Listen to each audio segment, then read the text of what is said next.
사람들은 삶의 여정을 항해로 비유합니다.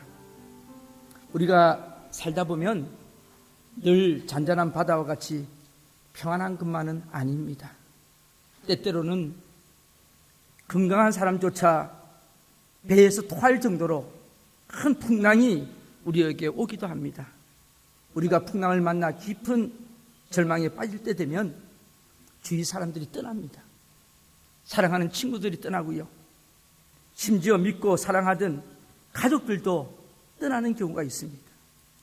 그러나 우리 곁을 떠나지 않는 한 분이 계십니다. 바로 그분은 예수 그리스도이십니다. 주님은 늘 우리와 함께 하십니다.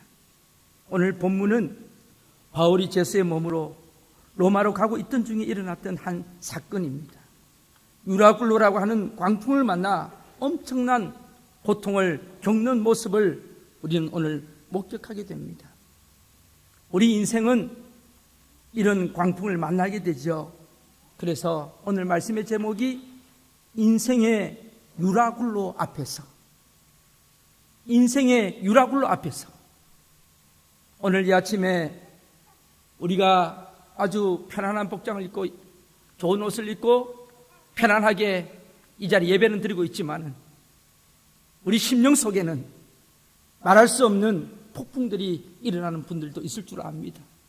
갈등이 있고요, 엄청난 고통이 있고요, 어려움이 있는, 누구한테 말 못하고 정말 사람한테 내어놓지 못하는 그런 아픔들을 가지고 살 때가 얼마나 많은지 모르겠습니다.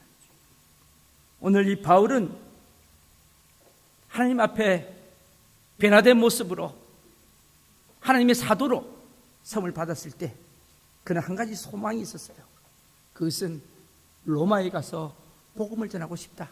이것이 바로 사도 바울의 꿈이었고 비전이었습니다. 그런데 하나님은 묘하게도 그것을 이루는 데 있어서 인간적인 방법이 아니라 하나님의 방법대로 지금 이루어져 가고 있습니다. 바울이 아드라무떼노라는 배에 승선을 했습니다. 그 배는 작은 여객선입니다. 그 배를 가지고 오늘 본문에 보면 무라시까지 왔습니다. 무라시에 와서 이제 로마로 가기 위한 큰 배로 옮겨 타는데 그 배 이름이 알렉산드리아라는 호입니다. 그 배는 화물선입니다. 큰 화물선입니다. 그 배에 제수의 몸으로 총 집행관이 백부장 율리오라는 사람의 그 집행하에서 이제 죄수 호송 작전이 시작되는 겁니다. 그런데 오늘 본문에 보니까 그 배에 타고 있는 사람들이 276명이라고 했습니다. 작은 배는 아니죠. 그 당시에 동력으로 가는 배가 아닙니다. 바람을 이용해서 가는 배입니다. 그런데도 이렇게 많은 사람이 탔다는 것은 엄청난 큰 배입니다. 그런데 그 미항에서 사도 바울이 이야기를 합니다. 이번 이 항해는 여기서 쉬고 겨울을 지나고 갔으면 좋겠다. 왜냐하면 지금 계절적으로도 좋지 않고 환경적으로 좋지 않고 또 내가 기도하는데 하나님께서 가지 말라고 하신다. 그렇게 백부장에게 건의를 했습니다.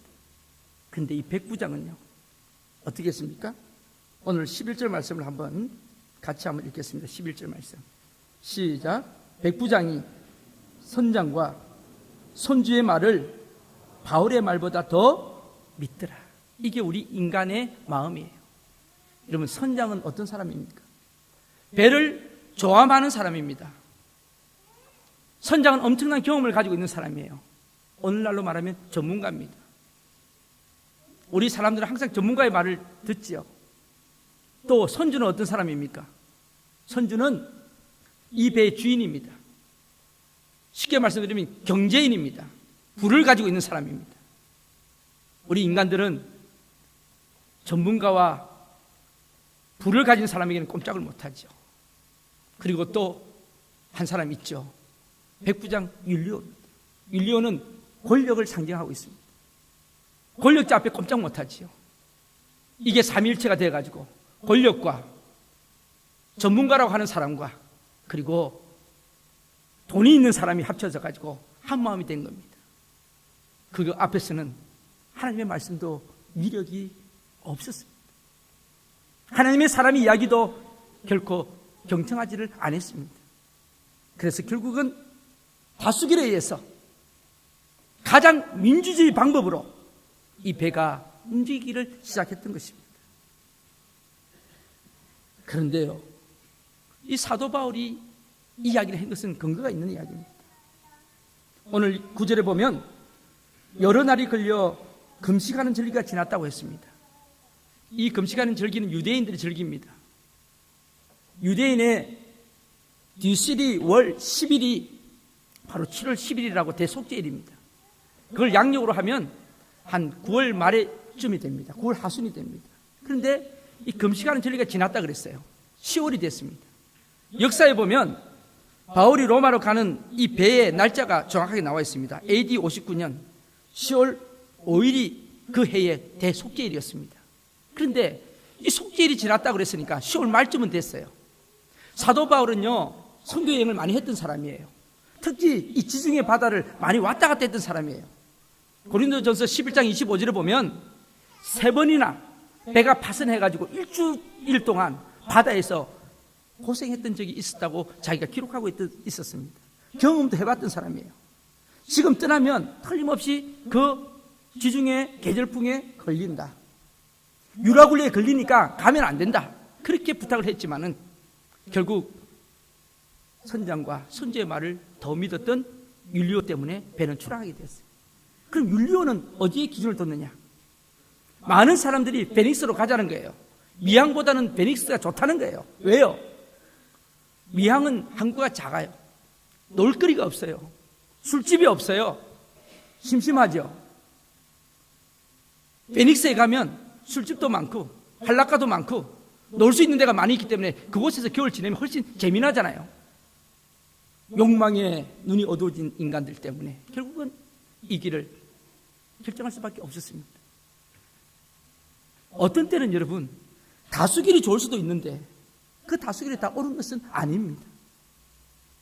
결국은 이런 것 때문에 배는 추락하게 되었고 이제 가자마자 어떤 일이 벌어졌습니까? 자, 우리 한번 13절 말씀을 한번 읽어볼까요? 13절에 시작. 남풍이 순하게 부니 그들이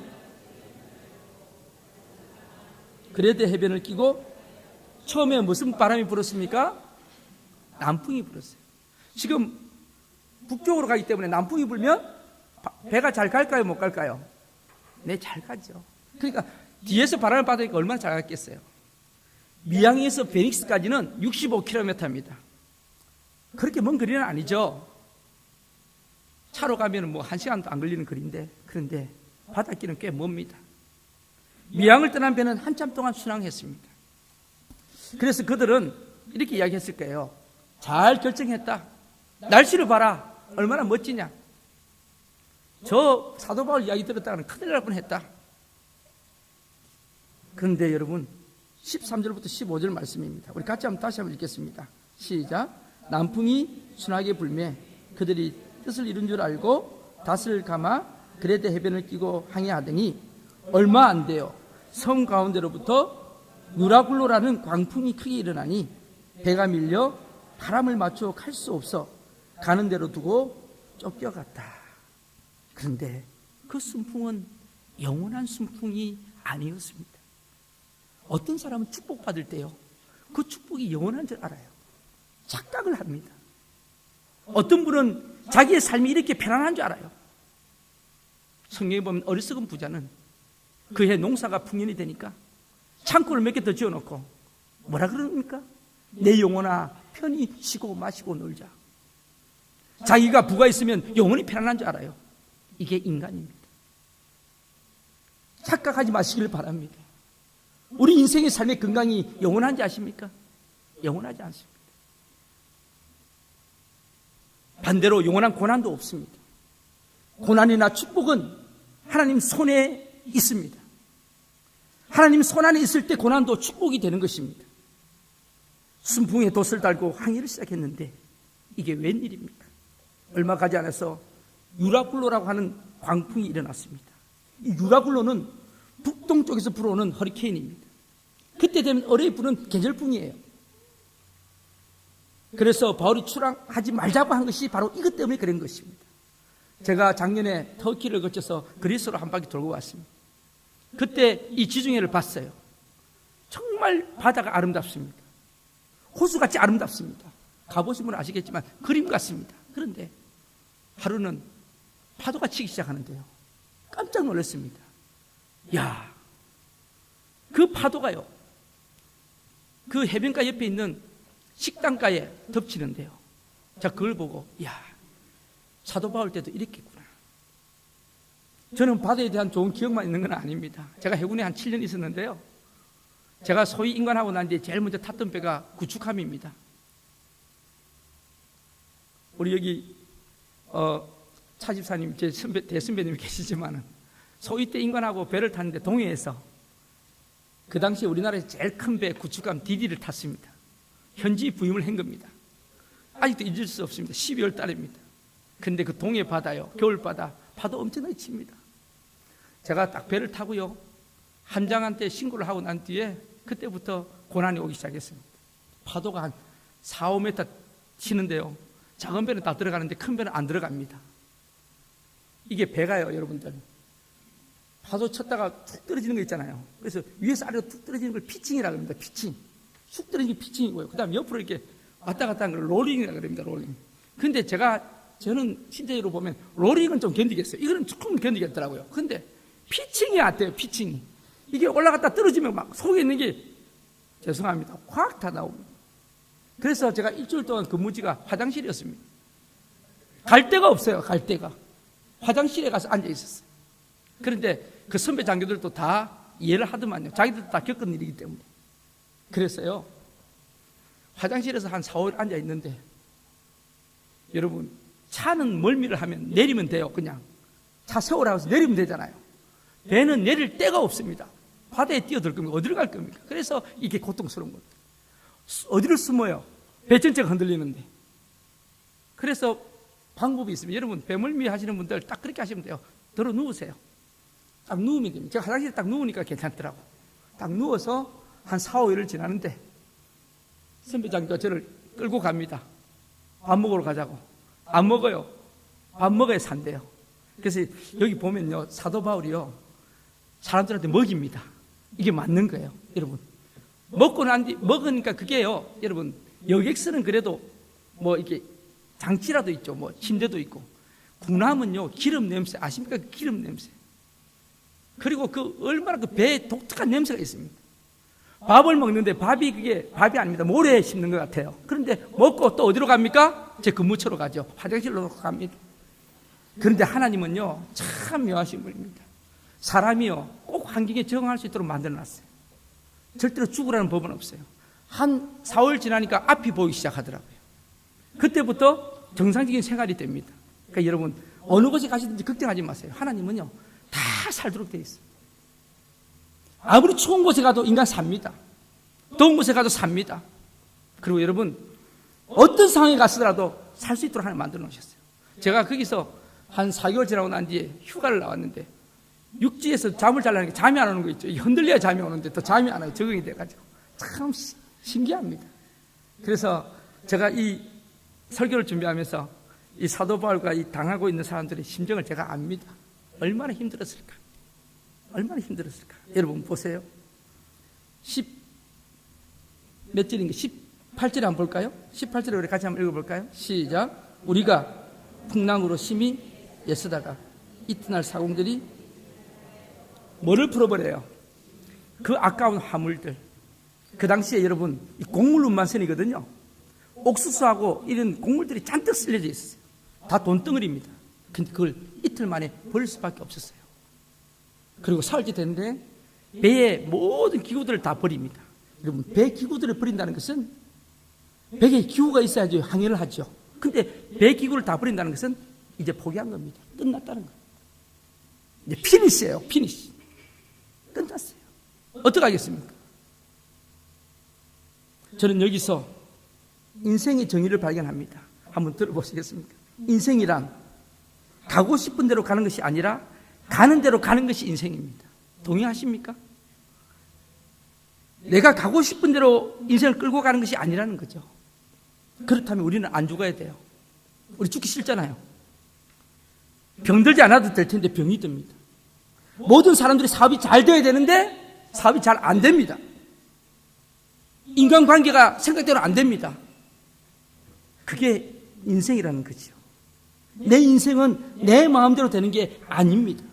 내가 가고 싶은 대로 가는 것이 아닙니다. 어쩌면 이 유라굴로를 만난 배처럼 우리는 할 수 없이 끌려가는 대로 끌려가는 것이 인생이 아닐까 싶습니다. 우리 인생들이 그렇다는 거죠. 그런데요, 이런 상황 속에서 다 피니시가 되고 포기한 상태에서 한 사람이 벌떡 일어납니다. 그 절망 속에서 한 사람이 일어납니다. 바로 사도 바울입니다. 하나님의 사람입니다. 일어나서 뭐라고 이야기합니까? 20절부터 한번 읽어볼까요? 시작. 여러 날 동안 해도 별도 보이지 아니하고 큰 풍랑이 그대로 있습니다. 구원의 여망마저. 여러분, 해도 보이지 않고 별도 보이지 않는다. 별은요, 바다에 항해하는 데 있어서 나침반 역할을 합니다. 낮에도 여러분 빛이 있어야지 동서남북이 판가름 될 거 아닙니까? 그런데 동서남북을 몰라요. 그래서 구원의 여망, 여기서 구원의 여망은 살 소망이 없어졌다. 이제 죽었다는 절망입니다. 그런데 21절입니다. 같이 읽겠습니다. 시작. 여러 사람이 오래 먹지 못하였으니 바울이 가운데 서서 말하되 여러분이여 내 말을 듣고 그에 대해서 떠나지 아니하여 이 타격과 손상을 면하였더라면 좋을 뻔했다.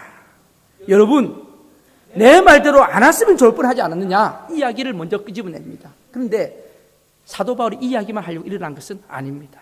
바로 그 다음 말을 하려고 일어난 겁니다. 22절입니다. 시작. 내가 너희를 권하노니 이제는 안심하라. 너희 중 아무도 생명에는 손상이 없겠고 오직 배뿐이다. 안심하라. 오늘 NIV 성경에는 keep up your courage, 용기를 내라. 킹 제임스 번역에는 cheer, 기운을 내라. 그렇게 이야기를 하고 있습니다. 물건을 잃어버렸든지 배가 깨졌든지 하는 것은 별로 중요하지 않습니다. 그것도 물론 중요하고 아깝지만은 그것은 그렇게 중요한 것은 아닙니다. 사업을 하다가 부도가 날 수도 있습니다. 파산할 수도 있습니다. 그러나 가장 중요한 것은 사람의 생명입니다. 사도 바울은 지금 배는 부서진다, 모든 재산도 다 없어진다. 그러나 걱정하지 말고 안심하라. 너희 생명은 하나님이 지켜주신다. 지금 별빛이 보이는 것도 아닙니다. 햇빛이 보이는 것도 아닙니다. 파도의 수위가 낮아진 것도 아닙니다. 그런데 사도 바울은 이런 상황 속에서 어떻게 그렇게 담대하게 외칠 수가 있었을까요? 제가 오늘 이 말씀을 드리려고 이 본문을 택한 것입니다. 어떻게 이런 상황 속에서 이렇게 큰 소리를 칠 수 있냐 이 말이죠. 바로 첫 번째는 주님의 음성을 들었기 때문입니다. 한번 따라 하십시다. 주님의 음성을 들었기 때문에. 폭풍과 파도가 심한 칠흑 같은 어둠 속에서 바울이 이렇게 담대하게 말할 수 있었던 이유는 바로 주님의 음성을 듣고 있었기 때문입니다. 바울은 하늘과 땅을 지으신, 그리고 이 바다와 파도를 다스리시는 분에게 자기의 시선을 맞추고 있었다는 것입니다. 그리고 그에게는 이 풍랑의 와중에서도 하나님의 음성을 들을 수 있는 귀가 있었다는 것입니다. 오늘 여러분들에게 이런 축복이 있기를 바랍니다. 하나님의 음성을 들을 수 있는 그런 은혜가 있기를 바라고요. 하나님의 음성을 들을 수 있는 귀가 열려 있기를 축복합니다. 오늘 본문 23절에 보면 하나님의 사자가 풍랑 중에 바울의 곁으로 오십니다. 바울은 그것에 대하여 이렇게 말합니다. 우리 같이 한번 읽어볼까요? 시작. 내가 속한 바 곧 내가 섬기는 하나님의 사자가 어젯밤에 내 곁에 서서 말했다. 아멘. 어젯밤에 하나님의 사자가 나한테 와서 분명히 말씀하셨다. 이 교제를 통해서 하나님께서 자기와 함께 행선하는 자를 버리지 않는다는 메시지를 받았을 때 바울에게는 더 이상 절망할 이유가 없었던 것입니다. 이 풍랑 속에서도 바울이 끝까지 붙들고 있었던 것은 하나님과 자기와의 개인적인 생생한 교제였던 것을 알 수가 있습니다. 2011년 8월에 온 세계가 한 나라를 집중했습니다. 2011년 8월 사건을 여러분 아십니까? 그 온 세계 사람의 눈빛이 다 칠레에 가 있었어요. 광부 33명이 갱도가 무너져서 땅속에 고립되었습니다. 그 깊이가 622m였습니다. 살아날 가망을 찾으니까 0%, 0%입니다. 광부 33명이 무너졌는데, 그런데 17일 만에 조그만 구멍이 뚫히면서 전체가 다 살아있다는 소식을 듣게 됩니다. 확인하게 됩니다. 모두 살아있다는 소식에 온 칠레 국민들은 환호했고, 칠레의 온 교회들은 모여서 그때부터 본격적으로 기도하기 시작했습니다. 그런데요, 땅을 파들어 가니까 산 전체가 바위 덩어리입니다. 아무리 빨리 파야 성탄절쯤이나 될 것이라고 예상했습니다. 모두가 다시 절망하기 시작했습니다. 지금 8월인데 성탄절쯤 돼야지 땅을 다 팔 수가 있다는 거예요. 그 사이에 사람들이 어떻게 되겠습니까? 그때 미국 펜실바니아 주에 살고 있는 제프 하트라는 사람이 특수한 굴착기가 있다고 제공하여 왔습니다. T130이라는 굴착기인데 아프가니스탄 전쟁에 쓰려고 특수 개발한 굴착기입니다. 이 굴착기 덕분에 2달을 앞당겨서 구멍을 팠습니다. 그리고 그 구멍 사이로 한 사람이 타고 올라올 수 있는 캡슐을 집어넣기 시작했습니다. 여러분, 그 캡슐 속에 첫 사람이 실려 밖으로 나오는 그 순간에 칠레 교회 모든 교회가 종소리를 요란하게 울리기 시작했습니다. 이틀 만에 33명 전원이 구조되었습니다. 며칠 지나면서 굴 안에 있었던 사건들이 하나하나 밝혀지기를 시작했습니다. 작업반장 우르스와라고 하는 탁월한 지도자가 일단 있었다. 그 사람이 냉철하게 지도를 했다. 그런데요, 그 지도력도 17일이 지나니까 캄캄해지기 시작했습니다. 먹을 것이 점점 떨어지니까 사람들이 서로 얼굴빛이 달라지기 시작했고, 살벌했답니다. 그 분위기가. 음식 조금 남은 것을 서로 먹으려고 야단을 쳤대요. 공포에 떨고 있었습니다. 그때 엘리게라고 하는 사람이 일어섰습니다. 그 사람은 독실한 크리스찬이었다고 합니다.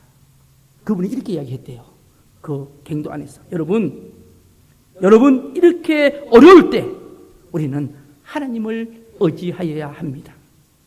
사람의 힘으로는 지금 할 수 있는 것은 아무것도 없습니다. 그러면서 기도하기를 고민했는데, 그래서 그날부터 그곳이 예배당이 되었대요.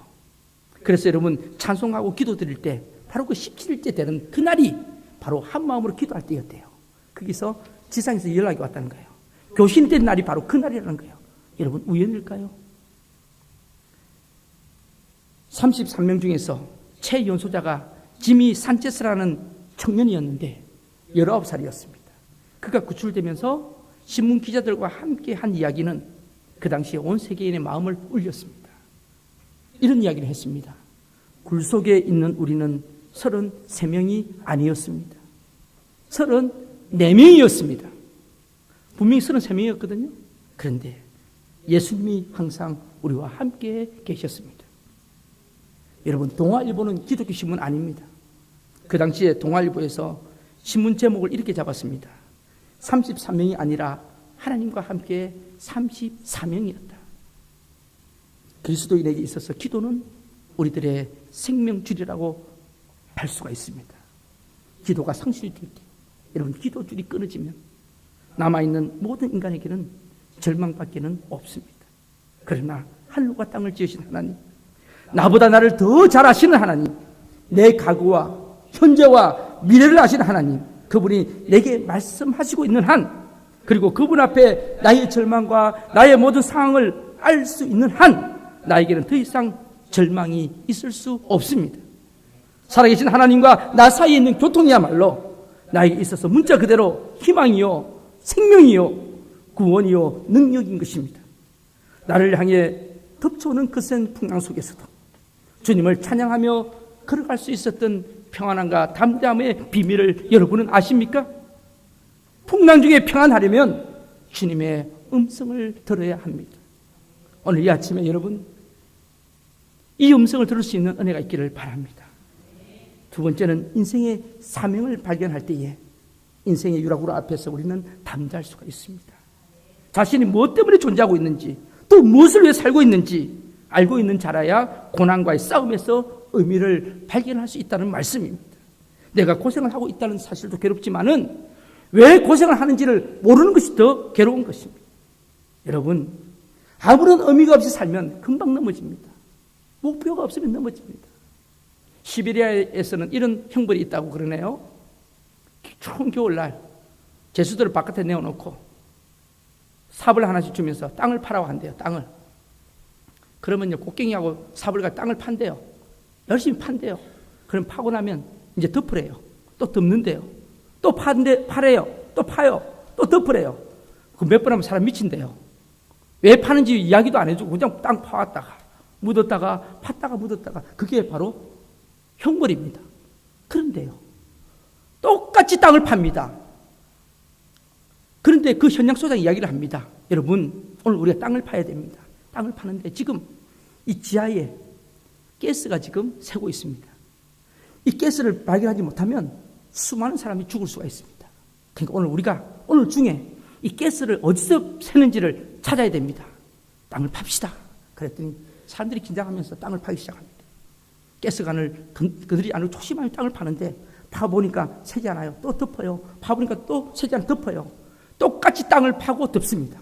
그런데 한 부리는 죽지 못해서 파는 거고요. 한 부류는 사람을 살리기 위해서 파는 겁니다. 여러분 이것이 사명입니다. 우리가 똑같이 이 세상 살아가지만 어떻게 살아가십니까?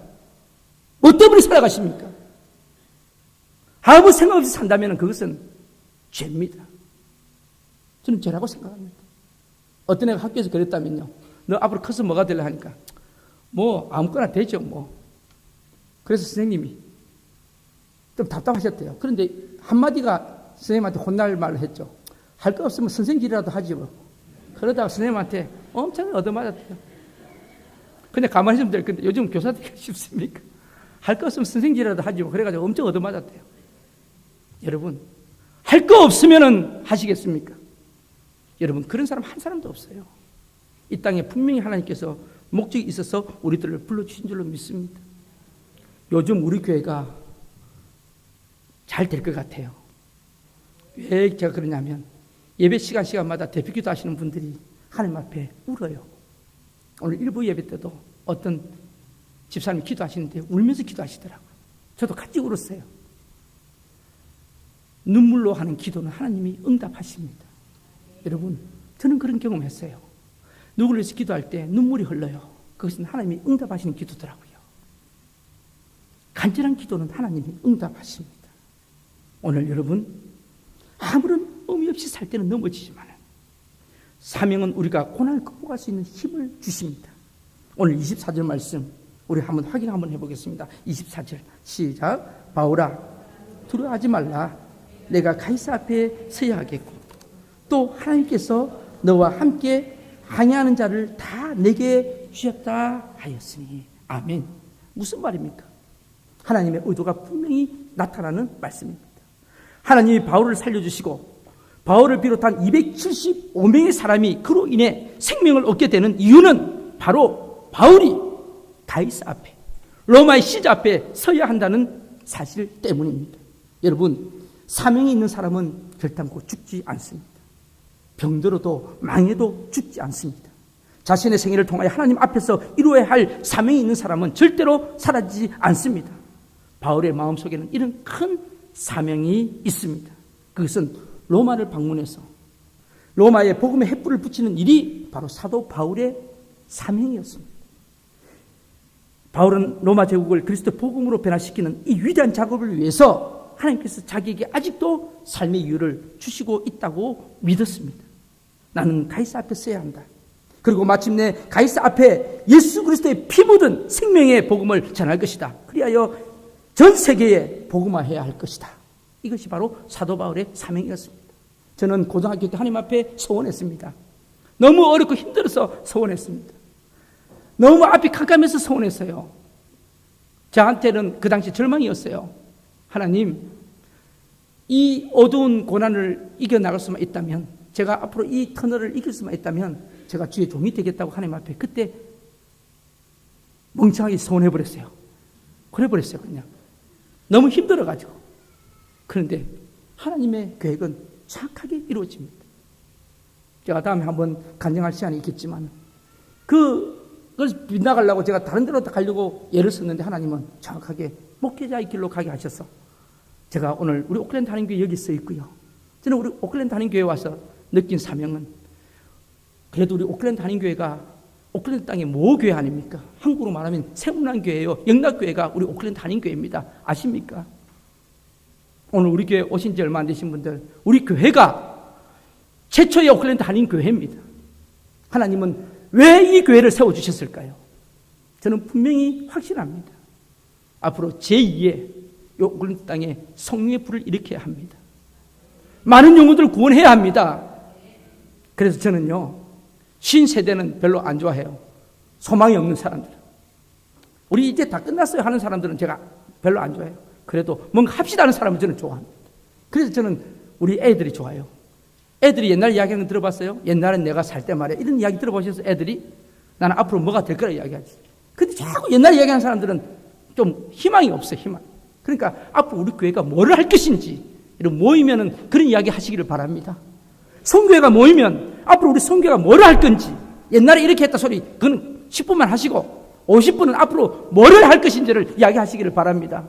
그게 소망 있는 교회예요. 그게 비전이 있는 교회 아닙니까? 사도 바울은 그 비전을 가지고 살았던 거죠. 리빙스턴이요, 아프리카 가가지고요, 종종 자기 동료들이 살았나 죽었나 안부를 묻습니다. 너무 힘드니까. 그런데 그때 자기 안부를 걱정하는 사람들에게 이런 이야기를 했대요. 나는 존재 이유가 다할 때까지, 내 사명이 다할 때까지 결단코 죽지 않는다. 그 아주 유명한 말이에요. 사명이 있는 사람은 결단코 죽지 않는다. 그런 축복 속에 우리가 있기를 바랍니다. 이런 사람들이라야지 풍랑을 행해서 도전할 수가 있습니다. 여러분 꿈이 있습니까?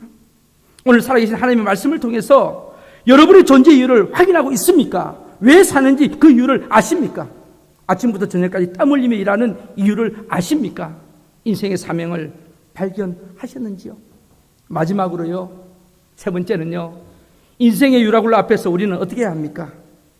한번 따라 하십시다. 하나님을 신뢰해야 한다. 끝까지 하나님을 믿으시길 바랍니다. 오늘 25절 한번 읽어볼까요? 25절 시작. 그러므로 여러분이여 안심하라. 나는 내게 말씀하신 그대로 되리라고 하나님을 믿노라. 아멘. 이 고백이 들립니까? 여기 풍랑 속에서 하나님의 약속을 붙들고 있었던, 그리고 약속에 하나님을 신뢰하고 있었던 신앙의 사람 사도 바울의 모습을 여러분 지금 보고 계십니까? 무디 신학교의 학장이었던 조지 스위팅은 이런 말을 했습니다. 사람의 신앙의 깊이는 그가 위기에 접했을 때 비로소 드러난다. 평상시에 순탄한 환경 속에서 우리의 신앙의 깊이를 잴 수가 없습니다. 그러나 내 삶에 진정한 위기가 닥쳤을 때, 그때 비로소 우리의 신앙의 깊이는 드러나게 될 것인 줄로 믿습니다. 저는 참 안타까운 거는요, 저분이 이제 믿음을 가지고 믿음의 실력을 행사해야 될 때, 그때 안타깝게도 기도의 줄이 끊어져요. 안타깝게도 말씀을 듣는 귀가 끊어져요. 정말 지금이야말로 교회 나와서 무릎 꿇고 하나님 앞에 간절하게 기도하고 찬양해야 될 텐데 그때 안 보여요. 안 보여요. 얼마나 가슴이 답답한지 몰라요. 지금이 사생결단을 하고 하나님 앞에 목숨을 걸어놓고 기도해야 될 텐데 안 보일 때가 가슴이 얼마나 답답한지 몰라요. 근데 저는 깨달았어요. 그게 사람의 힘으로 안 된다는 거. 그게 사람이 이야기해서 안 된다는 거. 하나님께서 해 주셔야 된다는 거. 오늘 이 아침에 여러분, 하나님이 해 주셔야 할 줄로 믿습니다. 요한 웨슬레가요, 선교사로 대서양을 건널 때요, 풍랑이 일어났대요. 그 순간에 두려웠답니다. 이 풍랑이 덮치면 나 어떻게 되지? 두려웠대요. 그런데 그 풍랑 속에서 옆에 보니까 모라비안 교도들이 몇 사람이 모여가지고 그 풍랑 속에서 손을 붙잡고 찬양하며 기도를 하더라는 거예요. 그래서 이 웨슬레가 이렇게 물었대요. 당신들은 두렵지 않소? 그렇게 물었더니 이 사람들이 뭐라고 이야기하냐면, 두려워할 이유가 어디에 있어? 내가 사랑했던 주님께서 우리를 부르신다면 우리는 오늘이라도 구원의 주님 앞에 설 것이 아니요. 훗날 웨슬레는 자기 일기장에 이런 고백을 했습니다. 풍랑을 만났다는 사실보다도 죽음 앞에서 담대할 수 있었던 이 모라비안 형제들의 신앙 간증이 나에게 더 커다란 도전이었고 충격이었다. 그 충격을 받고 이 웨슬레가 영국에 와서 주님을 만나게 되고 회복하게 됩니다. 인간의 아이러니는 참으로 믿음이 필요한 상황 속에서 믿음을 갖지 못한다는 사실입니다. 삶의 고통과 역경이야말로 나에게 하나님을 신뢰할 수 있고 요구하는 상황임에도 불구하고 정작 필요한 상황 속에서 믿음을 갖지 못하는 그런 모습들을 볼 때 참으로 안타깝습니다. 사도 바울이 타고 있던 배에 풍랑이 밀려올 때 하나님께서도 함께 다가오셨습니다. 바울아, 두려워하지 말라. 두려워하지 말라. 오늘 여러분이 주시는 하나님의 음성이 되기를 바랍니다. 바울은 하나님의 음성을 듣자 일어났습니다. 그리고 자신에게 주어진 고난의 상황 속에서 충실히 사명을 감당하는 지도자로 변신했던 것입니다. 그러므로 여러분들이여 안심하라. 나는 내게 말씀하신 그대로 되리라고 하나님을 믿노라. 고난의 상황 속에서 하나님은 반드시 찾아오십니다. 오늘 여러분의 삶의 풍랑을 만났다면 왜 낙심하십니까? 왜 고통스러워하십니까? 왜 좌절하십니까? 이 풍랑과 파도를 지으신 하나님이 내게 다가오셔서 지금 말씀하시는데 그분의 음성을 들을 수 있는 귀가 없습니다. 주 앞에 이 고난을 앓을 수 있는 기도의 줄이 끊어졌습니다. 그렇다면 다시 기도해야 하지 않겠습니까? 그리고 말씀을 통해서 이 고난의 상황 속에서도 내가 해야 할 소중한 사명이 있다고 깨워줘 주시는 하나님의 그 음성을 듣지 않으시렵니까? 이 하나님을 신뢰하며 살아가지 않겠습니까? 결국 배는 깨지고 말았어요. 사도 바울 말대로 배는 결국 깨지고 말았어요. 그런데 여러분 44절 말씀을 한번 마지막으로 한번 읽어볼까요? 44절 시작. 그 남은 사람들은 늘 조각 혹은 배 물건에 의지하여 나가게 하니 마침내 사람들이 다 상륙하여 구조되리라. 아멘. 마침내. 여러분 이 마침내라는 단어가 우리 인간의 마지막 종말입니다. 마침내 사람들이 다 상륙하여 구원을 얻었다고 합니다. 이것이 우리 인생의 결론입니다. 바울 한 사람 때문에 275명이 구원받았어요. 오늘 여러분에게 묻습니다. 여러분들 때문에 몇 사람이 구원받았습니까? 인생을 살아오시면서 저와 여러분들 때문에 얼마나 많은 사람이 생명을 구원받았습니까? 저는 이 말씀을 준비하면서요, 그런 음성이 들려져요. 조 목사야, 우리 오클랜드 한인교회 때문에 몇 사람이 구원받았느냐 물으시는 것 같았어요. 그래서 제가 정신이 번쩍 들었어요. 그래서 주님, 제가 최선을 다하겠습니다. 제가 힘들어도 최선을 다해서 많은 영혼을 살리는 곳에 제가 있겠습니다. 오늘 여러분 이 고백이 저와 여러분의 고백이 되기를 바라고요. 우리 오클랜드 한인교회가 이 사명을 감당할 수 있기를 바랍니다. 그래서 저는 어저께 이번 주 제자반에도 말씀드렸지만 제가 우리 교회에 있는 동안 땅에 뼈를 묻는 동안에는 제가 최선을 다해서 양육할 것입니다. 우리 교인이 많아졌다 해서 양육 안 하는 게 아니고요. 우리 교인이 많아져도 저는 양육할 거고요. 한 명이 남아도 저는 양육을 하려고 합니다. 왜요? 이것이 하나님이 기뻐하시는 거기 때문에. 어저께 어느 신문 칼럼을 봤는데 어느 목사님 그러시더라고요. 하나님의 뜻을 이룰 수 있는 가장 좋은 방법이 뭐냐? 제자 삼는 거다. 제자 삼으면 세상이 바뀐다. 여러분 그 책 읽어보셨습니까? 복음이면 됩니다. 아프리카에 선교사 가신 분이요, 처음에는 빵을 줬대요. 애들한테 빵을 줬는데 애들이 변화가 안 되더래요. 그런데 기도하면서 복음을 줬더니 애들이 바뀌더라는 거예요. 그래서 그분이 쓴 책 이름이 복음이면 됩니다. 빵도 줘야 되지만 복음이 가야 됩니다. 저는 최소한 죽을 것 같지는 않아요. 조만간에. 왜냐하면 저는 사명이 있습니다. 우리 오클랜드 땅이 변화되어야 되고요. 제가 그럼 마지막으로 기도하는 데가 있거든요. 저 북한 땅이요. 북한 땅. 저 북한 땅에 복음이 들어가야 되고 교회가 세워져야 됩니다. 저게 저는 마지막 제 소원이거든요. 그래서 하나님이 뉴질랜드 땅에 보낸 것도 이유가 있다. 한국에서 북한 가는 것보다 뉴질랜드에서 북한 가는 게 훨씬 쉽기 때문에 이쪽으로 보내지 않았나 싶습니다.